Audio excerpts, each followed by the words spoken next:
ਵਾਰਤਾ ਸ਼ਹੀਦ ਭਗਤ ਸਿੰਘ ਦੀ ਤਸਵੀਰ ਦੀ ਲਿਖਤ ਗੁਰਬਚਨ ਭੁੱਲਰ।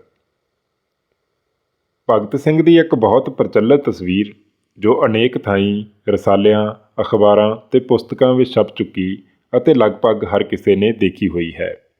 ਬਾਂਸ ਦੀ ਚੰਗਾਠ ਵਾਲੀ ਵਾਣ ਦੀ ਢਿੱਲੀ ਜਿਹੀ ਮੰਜੀ ਉੱਤੇ ਭਗਤ ਸਿੰਘ ਬੈਠਾ ਹੈ। ਖੱਬੇ ਹੱਥ ਵਿੱਚ ਹੱਥਕੜੀ, ਜਿਸ ਦਾ ਲੰਮਾ ਸੰਗਲ ਉਹਦੇ ਗੋਡੇ ਅਤੇ ਪੱਟ ਉੱਤੇ ਪਿਆ ਹੋਇਆ ਹੈ। ਉਸ ਦਾ ਸੱਜਾ ਹੱਥ ਇਸ ਸੰਗਲ ਨਾਲ ਬੇਧਿਆਨੇ ਹੀ ਖੇਡ ਰਿਹਾ ਹੈ। ਨੰਗੇ ਸਿਰ ਦੇ ਵਿਚਕਾਰ ਢਿੱਲਾ ਜਿਹਾ ਜੂੜਾ ਅਤੇ ਗਿੱਚੀ ਉੱਤੇ ਵਾਲ ਖਿੰਡੇ ਹੋਏ ਹਨ। ਲੂਈ ਦਾੜੀ ਅਤੇ ਫੁੱਟ ਦੀ ਮੁੱਛ ਜਿੰਨੀ 19-20 ਸਾਲ ਦੇ ਗੱਭਰੂ ਦੇ ਹੁੰਦੀ ਹੈ। ਲੱਤਾਂ ਅਤੇ ਪੈਰ ਨੰਗੇ ਹਨ। ਜੁੱਤੀ ਕਿਤੇ ਪਰੇ ਪਈ ਹੋਈ ਵੀ ਦਿਖਾਈ ਨਹੀਂ ਦਿੰਦੀ। ਵੱਟੋ ਵੱਟ ਹੋਇਆ ਮੈਲਾ, ਖੁੱਲ੍ਹੇ ਲਮਕਦੇ ਕਫਾਂ ਅਤੇ ਮੈਲੇ ਕਾਲਰਾਂ ਵਾਲਾ ਕਮੀਜ਼ ਜੋ ਸੱਜੇ ਮੋਢੇ ਤੋਂ ਹੇਠਾਂ ਪਾਟਿਆ ਹੋਇਆ ਹੈ। ਪਿੱਛੇ ਪੱਕੀਆਂ ਇੱਟਾਂ ਦੀ ਕੰਧ ਹੈ।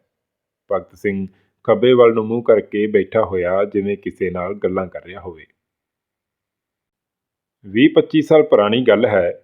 ਇੱਕ ਦਿਨ ਮੈਂ ਆਪਣੇ ਮਿੱਤਰ ਪਰਿਵਾਰ ਨੂੰ ਮਿਲਣ ਗਿਆ ਤਾਂ ਪਰਿਵਾਰ ਦੇ ਬਜ਼ੁਰਗ ਭਾਈਆ ਜੀ ਮਿਲਖਾ ਸਿੰਘ ਨਿੱਜਰ ਦੇ ਹੱਥਾਂ ਵਿੱਚ ਪੰਜਾਬੀ ਰਸਾਲਾ ਸੀ। ਉਸ ਵਿੱਚ ਭਗਤ ਸਿੰਘ ਦੀ ਇਸੇ ਤਸਵੀਰ ਨਾਲ ਇੱਕ ਲੇਖ ਛਪਿਆ ਹੋਇਆ ਸੀ। ਉਸ ਵਿੱਚ ਇਹ ਸ਼ਬਦ ਲਿਖੇ ਹੋਏ ਸਨ। ਇਹ ਤਸਵੀਰ ਬਾਅਦ ਵਿੱਚ ਕਿਸੇ CID ਦੇ ਬੰਦੇ ਨੇ ਭਗਤ ਸਿੰਘ ਦੇ ਪਰਿਵਾਰ ਨੂੰ ਲਿਆ ਕੇ ਦਿੱਤੀ। ਭਾਈਆ ਜੀ ਨੇ ਘਰ ਅੰਦਰ ਪੈਰ ਰੱਖਦਿਆਂ ਹੀ ਮੈਨੂੰ ਗੁੱਸੇ ਨਾਲ ਕਿਹਾ, "ਇਹ ਦੇਖ, ਤੇਰੇ ਰਸਾਲਿਆਂ ਵਾਲੇ ਕੀ ਲਿਖੀ ਜਾਂਦੇ ਨੇ।" ਉਹ ਆਪ ਸੁਤੰਤਰਤਾ ਸੰਗਰਾਮੀਏ ਤਾਮਰ ਪੱਤਰ ਵਿਜੇਤਾ ਸਨ। ਮੈਂ ਉਹਨਾਂ ਦੇ ਦੱਸੇ ਵਾਕ ਨੂੰ ਰਸਾਲੇ ਵਿੱਚੋਂ ਪੜ੍ਹ ਕੇ ਸਵਾਲੀਆਂ ਨਜ਼ਰਾਂ ਉਹਨਾਂ ਦੇ ਚਿਹਰੇ 'ਤੇ ਗੱਡ ਦਿੱਤੀਆਂ। ਉਹ ਆਪਣੇ ਬੋਲਾਂ ਵਿੱਚ ਗੁੱਸੇ ਦੇ ਨਾਲ ਹੀ ਮਾਣ ਭਰ ਕੇ ਕਹਿਣ ਲੱਗੇ, "ਪਤਾ, ਇਸ ਤਸਵੀਰ ਦੀ ਇੱਕੋ ਇੱਕ ਕਾਪੀ ਭਗਤ ਸਿੰਘ ਦੇ ਪਰਿਵਾਰ ਨੂੰ ਕਿਸ ਨੇ ਦਿੱਤੀ? ਜਿੱਥੋਂ ਇਹ ਅੱਗੇ ਪ੍ਰਚਲਿਤ ਹੋਈ, ਮੈਂ ਦਿੱਤੀ। ਇਹ ਰਸਾਲਿਆਂ ਵਾਲੇ CID ਨੇ ਦਿੱਤੀ ਲਿਖੀ ਜਾਂਦੇ ਨੇ।" ਮੇਰੀ ਉਤਸੁਕਤਾ ਵਧਣੀ ਸੁਭਾਵਿਕ ਸੀ। ਮੈਂ ਪਰੇ ਪਈ ਕੁਰਸੀ ਖਿੱਚ ਕੇ ਭਾਈਆ ਜੀ ਦੀ ਕੁਰਸੀ ਦੇ ਨੇੜੇ ਕਰਦਿਆਂ ਕਿਹਾ, "ਅਖਬਾਰਾਂ ਰਸਾਲਿਆਂ ਦਾ ਕੀ ਭਾਈਆ ਜੀ? ਜੋ ਕੁਝ ਕੋਈ ਲਿਖ ਕੇ ਭੇਜ ਦਿੰਦਾ ਉਹ ਛਾਪ ਦਿੰਦੇ ਨੇ। ਪਰ ਤੁਸੀਂ ਇਸ ਤਸਵੀਰ ਦੀ ਕਹਾਣੀ ਸੁਣਾਓ, ਤੁਹਾਨੂੰ ਇਹ ਕਿੱਥੋਂ ਮਿਲੀ?" ਉਹ ਇਹ ਕਹਿੰਦੇ ਹੋਏ ਕੁਰਸੀ ਤੋਂ ਉੱਠ ਖਲੋਤੇ। "ਇਹ ਤਸਵੀਰ ਤਾਂ ਅਸਲ ਵਿੱਚ ਅੱਧੀ, ਪਹਿਲਾਂ ਮੈਂ ਤੈਨੂੰ ਪੂਰੀ ਲਿਆ ਕੇ ਦਿਖਾ ਦੇਵਾਂ।" ਤੇ ਉਹ ਅੰਦਰੋਂ ਰੁਮਾਲ ਵਿੱਚ ਬੱਝੀ ਹੋਈ ਕਾਪੀਆਂ ਦੀ ਪੋਟਲੀ ਲਿਆਏ। ਇਸ ਵਿੱਚ ਕੈਮਰੇ ਦੀ ਲਾਹੀ ਹੋਈ ਅਸਲ ਤਸਵੀਰ ਸੀ। ਪੂਰੀ ਤਸਵੀਰ ਵਿੱਚ ਭਗਤ ਸਿੰਘ ਦੇ ਜੂੜੇ ਦੀ ਸੇਧ ਤੱਕ ਟੀਪ ਕੀਤੀ ਹੋਈ ਕੰਧ ਹੈ। ਉਸ ਤੋਂ ਉੱਪਰਲੀ ਕੰਧ ਦੀਆਂ ਇੱਟਾਂ ਬਿਨਾਂ ਟੀਪ ਤੋਂ ਸਖਣੀਆਂ ਦਿਖਾਈ ਦਿੰਦੀਆਂ ਹਨ। ਚੌਂਕੜੇ ਦੀ ਬੁਣਤੀ ਵਿੱਚ ਬੁਣੀ ਹੋਈ ਮੁੰਜ ਦੀ ਮੰਜੀ ਦੀਆਂ ਕਈ ਥਾਈਂ ਟੁੱਟ ਕੇ ਲਮਕਦੀਆਂ ਰੱਸੀਆਂ ਹਵਾਲਾਤੀ ਮਾਹੌਲ ਦੀ ਨੀਰਸਤਾ ਵਿੱਚ ਵਾਧਾ ਕਰਦੀਆਂ ਹਨ। ਥੋਥਾ ਬਾਸ ਵੱਢ ਕੇ ਪਾਇਆ ਹੋਇਆ ਸਰਾਣੇ ਵੱਲ ਦਾ ਸੇਰਵਾ ਆਪਣੀ ਇੱਕੋ ਸਖਣੀ ਅੱਖ ਨਾਲ ਦੇਖ ਰਿਹਾ ਹੈ। ਟਿਰਕੀਆਂ ਹੋਈਆਂ ਚੂਲਾਂ ਅਤੇ ਕੁਝ ਟੇਢੇ ਹੋਏ ਪਾਵੇ ਸ਼ਾਇਦ ਉਸ ਸਮੇਂ ਦੇ ਅੰਗਰੇਜ਼ ਸਾਮਰਾਜ ਦੀ ਹਾਲਤ ਦੇ ਪ੍ਰਤੀਕ ਹਨ। ਮੰਜੀ ਦੇ ਪਵਾਨ ਦੇ ਬਰਾਬਰ ਇੱਕ ਵੱਡੇ ਦਰਖਤ ਦਾ ਮੋਟਾ ਪੋਰਾ ਹੈ। ਦਰਖਤ ਕੋਲ ਇੱਕ ਵੇਲ ਦਾ ਹੇਠਲਾ ਨਪੱਤਰ ਹਿੱਸਾ ਹੈ। ਦਰਖਤ ਅਤੇ ਵੇਲ ਦੀ ਹਰਿਆਲੀ ਫੋਟੋ ਫਰੇਮ ਤੋਂ ਉਤਾਂਹ ਰਹਿ ਗਈ ਹੈ। ਦਰਖਤ ਅਤੇ ਮੇਜ਼ ਦੇ ਵਿਚਕਾਰ ਬੈਂਤ ਦੀ ਬੁਣੀ ਹੋਈ ਲੱਕੜ ਦੀ ਬਾਹਾਂ ਵਾਲੀ ਭਾਰੀ ਕੁਰਸੀ 'ਤੇ ਵਡੇਰੀ ਉਮਰ ਦਾ ਇੱਕ ਆਦਮੀ ਬੈਠਾ ਹੋਇਆ ਹੈ। ਸਧਾਰਨ ਜਿਹੀ ਬੰਨੀ ਹੋਈ ਸਫੇਦ ਪਗੜੀ, ਸਫੇਦ ਕੁੜਤਾ ਅਤੇ ਸਫੇਦ ਪੋਠੋਹਾਰੀ ਸਲਵਾਰ, ਫੀਤਿਆਂ ਵਾਲੇ ਬੇਪਾਲਚ ਪੁਰਾਣੇ ਬੂਟ, ਹੱਥ ਦੀਆਂ ਉਂਗਲਾਂ ਇੱਕ ਦੂਜੇ ਵਿੱਚ ਫਸਾਈਆਂ ਹੋਈਆਂ, ਖੁੱਲ੍ਹੀ ਛੱਡੀ ਹੋਈ ਲਗਭਗ ਧੌਲੀ ਦਾੜੀ। ਭਗਤ ਸਿੰਘ ਅਧੂਰੀ ਤਸਵੀਰ ਵਿੱਚ ਕਿਸੇ ਵਿਅਕਤੀ ਨਾਲ ਗੱਲਾਂ ਕਰਦਾ ਦਿਸਦਾ। "ਇਹ ਤਾਂ ਕੋਈ ਧਾਰਮਿਕ ਪੁਰਸ਼ ਲੱਗਦਾ," ਮੈਂ ਭਾਈਆ ਜੀ ਨੂੰ ਆਖਦਾ ਹਾਂ। "ਨਹੀਂ, ਇਹ ਕੋਈ ਧਾਰਮਿਕ ਪੁਰਸ਼ ਨਹੀਂ। ਮੈਂ ਇਹਨੂੰ ਚੰਗੀ ਤਰ੍ਹਾਂ ਜਾਣਦਾ ਹਾਂ। ਇਹ CID ਦਾ DSP ਗੋਪਾਲ ਸਿੰਘ ਨੌਸ਼ਹਿਰਾ ਪੰਨੂਆ ਪਿੰਡ ਦਾ ਰਹਿਣ ਵਾਲਾ ਸੀ।" ਸਰਾਣੇ ਵੱਲ ਗੋਪਾਲ ਸਿੰਘ ਦੀ ਕੁਰਸੀ ਵਰਗੀ ਇੱਕ ਹੋਰ ਕੁਰਸੀ ਖਾਲੀ ਪਈ ਹੈ। ਸ਼ਾਇਦ ਪੁੱਛਗਿੱਛ ਵਿੱਚ ਸ਼ਾਮਲ ਇੱਕ ਹੋਰ ਅਧਿਕਾਰੀ ਉੱਠ ਕੇ ਕਿਧਰੇ ਚਲਾ ਗਿਆ ਜਾਂ ਸ਼ਾਮਲ ਹੋਣ ਲਈ ਆਉਣ ਵਾਲਾ। "ਇਹ ਤਸਵੀਰ ਕਿਸ ਮੌਕੇ ਦੀ?" ਮੈਂ ਸਵਾਲ ਕੀਤਾ। ਭਾਈਆ ਜੀ ਮਿਲਖਾ ਸਿੰਘ ਨੇ ਦੱਸਿਆ ਕਿ ਇਹ ਤਸਵੀਰ 1927 ਦੀ ਹੈ। ਨੌਜਵਾਨ ਭਾਰਤ ਸਭਾ ਦੀਆਂ ਸਰਗਰਮੀਆਂ ਉਸ ਸਮੇਂ ਲਗਾਤਾਰ ਤੇਜ਼ ਹੋ ਰਹੀਆਂ ਸਨ।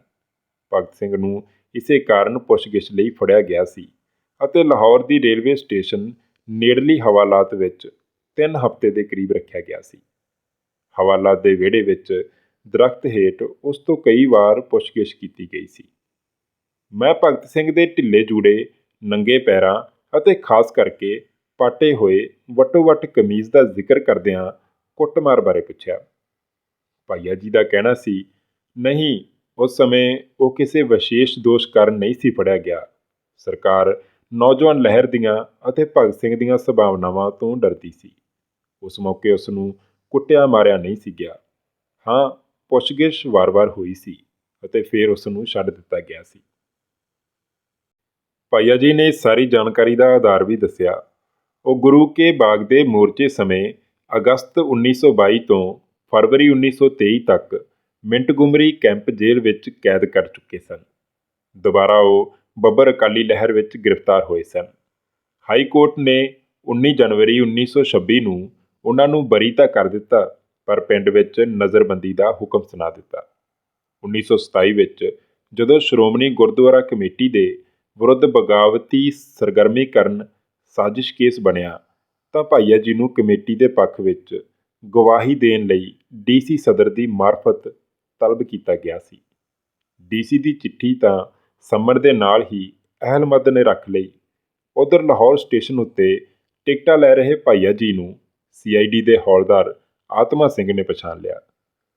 ਉਹ ਜਾਣਦਾ ਸੀ ਕਿ ਇਹਨਾਂ ਨੂੰ ਪਿੰਡ ਵਿੱਚ ਨਜ਼ਰਬੰਦ ਕੀਤਾ ਗਿਆ। ਕੋਈ ਲਿਖਤੀ ਸਬੂਤ ਕੋਲ ਨਾ ਹੋਣ ਕਾਰਨ ਉਸ ਨੇ ਇਹਨਾਂ ਦੀ ਜ਼ਬਾਨੀ ਗੱਲ ਉੱਤੇ ਇਤਬਾਰ ਕਰਨ ਤੋਂ ਇਨਕਾਰ ਕਰ ਦਿੱਤਾ। ਇੰਜ ਨਜ਼ਰਬੰਦੀ ਦਾ ਘੇਰਾ ਤੋੜਨ ਦੇ ਦੋਸ਼ ਵਿੱਚ ਇਹਨਾਂ ਨੂੰ ਲਾਹੌਰ ਦੀ ਹਵਾਲਾਤ ਵਿੱਚ ਧੱਕ ਦਿੱਤਾ ਗਿਆ। ਇਹਨਾਂ ਨੂੰ ਜਿਸ ਕੋਠੜੀ ਵਿੱਚ ਰੱਖਿਆ ਗਿਆ, ਸਬੱਬ ਨਾਲ ਉਸ ਦੇ ਨਾਲ ਵਾਲੀ ਕੋਠੜੀ ਵਿੱਚ ਭਗਤ ਸਿੰਘ ਬੰਦ ਸੀ।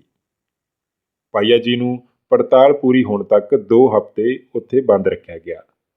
ਭਾਈਆ ਜੀ ਨੇ ਦੱਸਿਆ, ਉਸ ਸਮੇਂ ਮੈਂ ਉਹਨੂੰ ਕਈ ਵਾਰ ਪੁੱਛਗਿੱਛ ਲਈ ਉੱਥੇ ਬੈਠਿਆ ਦੇਖਿਆ ਸੀ। ਉਹਨਾਂ ਇਹ ਵੀ ਕਿਹਾ, ਭਗਤ ਸਿੰਘ ਉਸ ਸਮੇਂ ਅਜੇ ਪ੍ਰਸਿੱਧ ਨਹੀਂ ਸੀ ਹੋਇਆ। ਮੈਨੂੰ ਇਹ ਵੀ ਨਹੀਂ ਪਤਾ ਕਿ ਉਹ ਕਿਸ ਦੋਸ਼ ਵਿੱਚ ਫੜਿਆ ਗਿਆ। ਇੱਕ ਵਾਰ ਹਵਾਲਾਤ ਵਿੱਚ ਗੱਲ ਕਰਨ ਦਾ ਮੌਕਾ ਮਿਲਦਿਆਂ ਮੈਂ ਸੋਹਣਾ ਸੂਖਮ ਜਿਹਾ ਮੁੰਡਾ ਦੇਖ ਕੇ ਆਖਿਆ, ਚੰਮ ਬੜਾ ਲਾਉਂਦੇ ਨੇ, ਕੁੱਟਦੇ ਮਾਰਦੇ ਨੇ, ਤੂੰ ਕਿਸ ਕਾਰਨ ਫਸਿਆ? ਅੱਗੋਂ ਭਗਤ ਸਿੰਘ ਨੇ ਬਾਂਹ ਮੂਹਰੇ ਕਰਦਿਆਂ ਕਿਹਾ, ਇਹ ਚਮੜੀ ਸਾੜ ਕੇ ਦੇਖ ਲਈ ਹੈ, ਇਸ ਨਾਲੋਂ ਬਹੁਤੀ ਤਕਲੀਫ ਤਾਂ ਨਹੀਂ ਨਾ ਹੋਣ ਲੱਗੀ।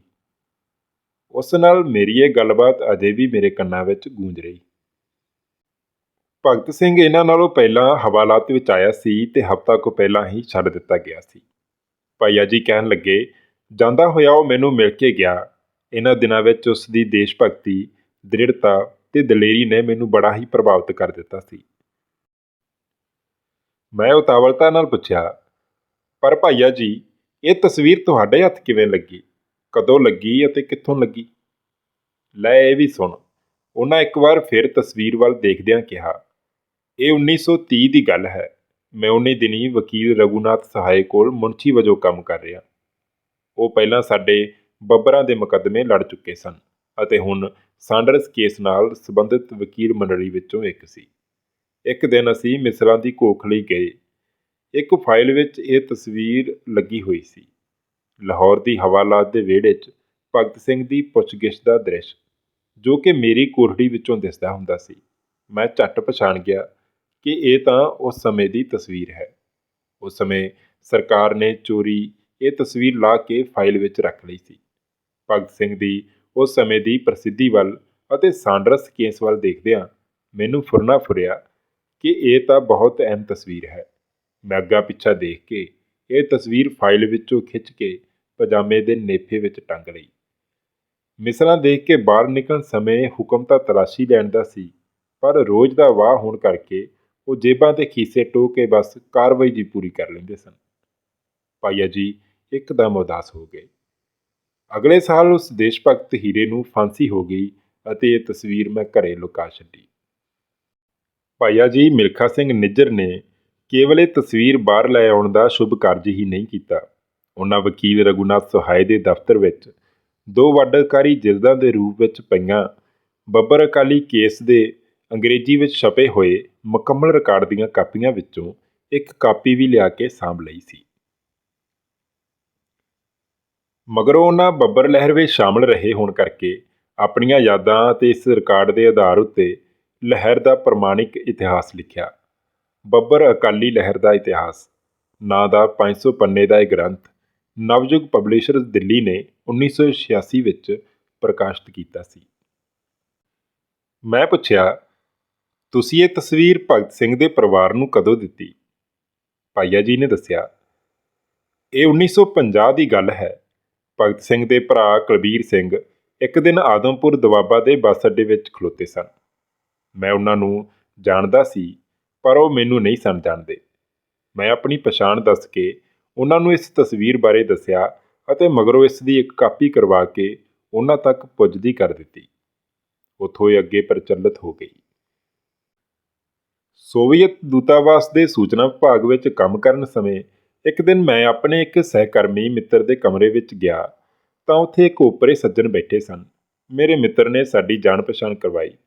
ਉਹ ਭਗਤ ਸਿੰਘ ਦੇ ਭਰਾਤਾ ਕੁਲਬੀਰ ਸਿੰਘ ਸਨ। ਭਾਈਆ ਜੀ ਮਿਲਖਾ ਸਿੰਘ ਨਿੱਜਰ ਦੀ ਦੱਸੀ ਹੋਈ ਭਗਤ ਸਿੰਘ ਦੀ ਤਸਵੀਰ ਦੀ ਕਹਾਣੀ ਇੱਕਦਮ ਮੇਰੇ ਚੇਤੇ ਵਿੱਚ ਸੱਜਰੀ ਹੋ ਗਈ। ਮੈਂ ਸੋਚਿਆ, ਕੁਲਬੀਰ ਸਿੰਘ ਤੋਂ ਵੀ ਤਸਵੀਰ ਬਾਰੇ ਪੁੱਛ ਲੈਣਾ ਚਾਹੀਦਾ ਹੈ।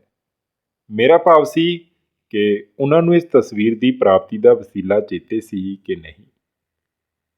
ਉਹ ਬੋਲੇ, ਹਾਂ, ਇਹ ਤਸਵੀਰ ਸਾਨੂੰ ਮਿਲਖਾ ਸਿੰਘ ਨਿੱਜਰ ਤੋਂ ਹੀ ਪ੍ਰਾਪਤ ਹੋਈ ਸੀ।